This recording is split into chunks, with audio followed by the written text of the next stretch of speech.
تبارک و تعالیٰ نے ان کی سزا بیان فرمائی جو رب تعالیٰ کے قرآن سے منہ پھیرنے والے ہیں. جو رب کے قرآن سے منہ پھیرتے ہیں اللہ تعالیٰ نے پھر ان کی سزا بیان فرمائی.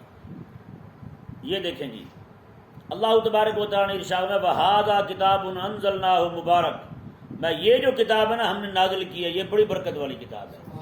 ہاں یہ قرآن جو ہے یہ بڑی برکت والی کتاب ہے. اس کی برکت جو ہے نا وہ روحانی بھی ہے اور مادی بھی، یعنی کہ دنیاوی برکت بھی قرآن عطا فرماتا ہے. جیسے حضرت سیدنا عثمان غنی رضی اللہ تعالیٰ عنہ آپ کے شہادت کے قریب کر کے کسی نے آ کر کہا کہ حضرت ارشاد فرمائیں آپ کی بیٹیاں جو ہیں ان کو ہم کچھ نہ کچھ روزانہ کا پیش کر دیا کریں. انہوں نے کہا نہ انہیں کچھ نہ دینا، میرے آقا علیہ الصلوۃ والسلام کا فرمان شریف تھا کہ جو سورہ واقعہ پڑھے کبھی بھوکا نہیں رہے گا.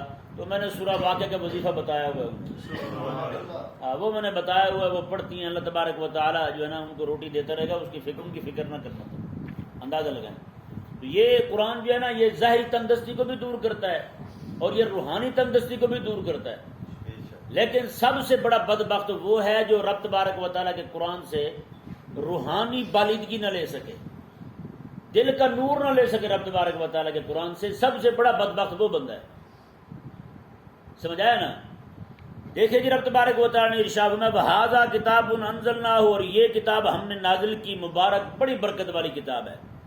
فَاتَّبِعُوهُ، تم اس کی پیروی کرو، تم اس کی پیروی کرو. یہ نہیں کہ صرف ختم پہ پڑھ لیا قرآن تو کافی ہے، قرخانی پہ پڑھ لیا تو کافی ہے، دادا مر رہا ہے سورہ یاسین پڑھ لی تو کافی ہے، نانے کی جان نکل رہی سورہ یاسین پڑھ لی تو کافی ہے. نہ نہ نہ، یہ قرآن اس لیے تھوڑی آیا ہے. قرآن کریم جس لیے آیا ہے وہ رب تبارک و تعالیٰ نے ساتھ ہی فرمایا یہ کتاب ہم نے نازل کی ہے فَاتَّبِعُوهُ، اس کی پیروی کرو. اس میں جو موجود احکامات ہیں، اس میں جو موجود منہیات ہیں، احکامات پر عمل کرو، منہیات سے باز آ جاؤ. اور اسی کا نظام جو ہے پوری دنیا پہ نافذ کرنے کا ہمیں حکم دیا گیا ہے. یہی مطالبہ ہے ہم سے. فَاتَّبِعُوهُ کا لفظ جو ہے نا اتبعوا، اس کی تم پیروی کرو، یہی بتا رہا ہے کہ اس قرآن کو نافذ کرنا ہے. اس کے احکامات جگہ جگہ جو ہے وہ نافذ ہونے چاہیے، ہر جگہ. پوری زمین رب تبارک و تعالیٰ کی، پوری زمین اللہ تبارک و تعالیٰ کی ملکیت ہے. تو پھر بتائیں زمین رب کی ہو، قانون کسی اور کا کیوں، حکم کسی اور کا کیوں، آئین کسی اور کا کیوں؟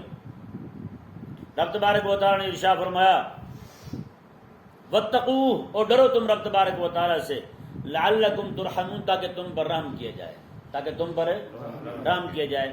اس آیت مبارکہ میں ذرا غور کریں. رب تبارک و تعالی نے رحم فرمانا جس چیز پر منحصر فرمایا ہے وہ ہے قرآن کی اتباع. کیا ہے؟ قرآن کی اتباع ہے بھائی.